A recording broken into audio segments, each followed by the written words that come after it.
Decades of guiding have taught Jon that all the walleye in a lake seldom school in one place, even during the spawn. Let's join him now on Wisconsin's storied Lake Winnebago chain, where thinking one step ahead of most other anglers at this time of year is rewarded with a red-hot spring bite.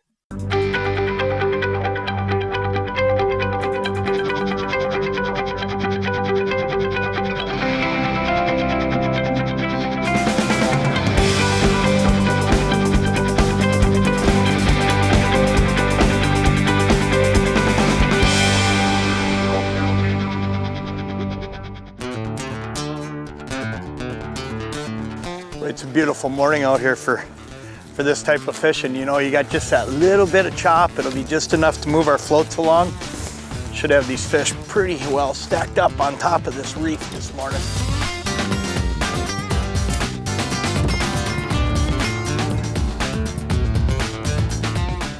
Look at that, lively and ready to go.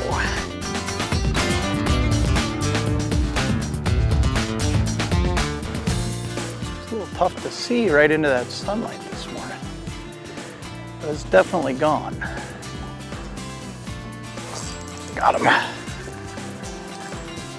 Man, I'll tell you, this reef fishing at this time of the year can be so fun because you're out here pretty much by yourself. I mean, you look around today, we don't have many people, and I'll tell you why. It's spring, and it's early spring. We're on Winneconne here on Winnebago.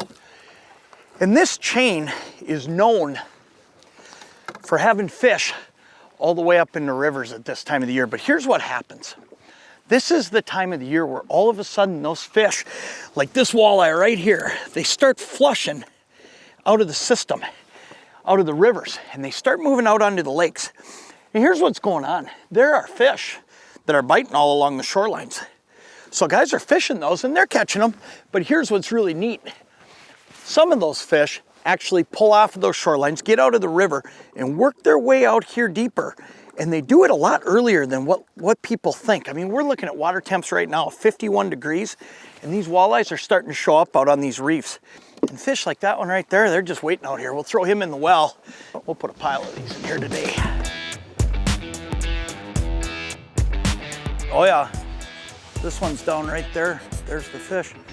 He swam straight back toward us there. It's funny how when these fish will get tuned up, I just broke this one off.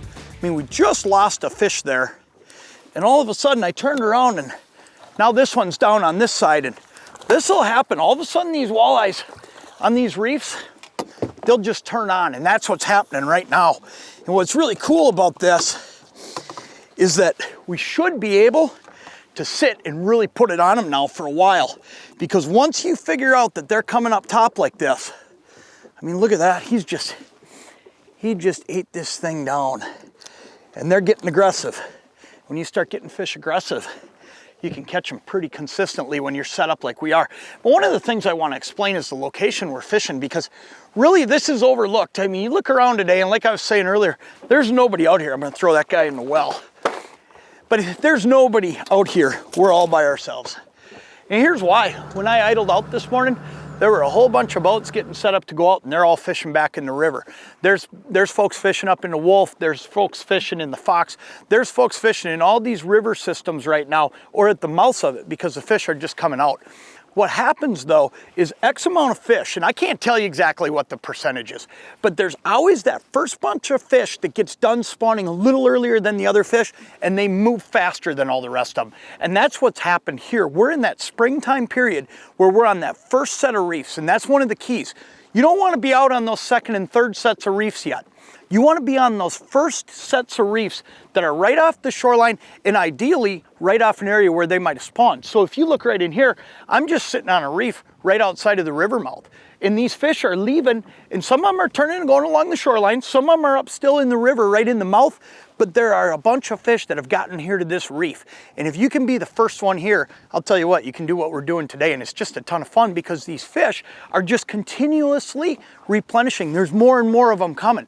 So when you get on a bite, you can pretty well count on the fact that it's going to continue going and get only better day after day, actually hour after hour sometimes.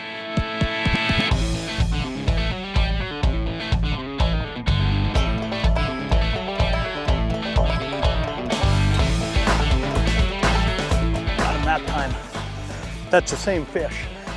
This fish right here, I missed him and I flipped both of these rods right back to him.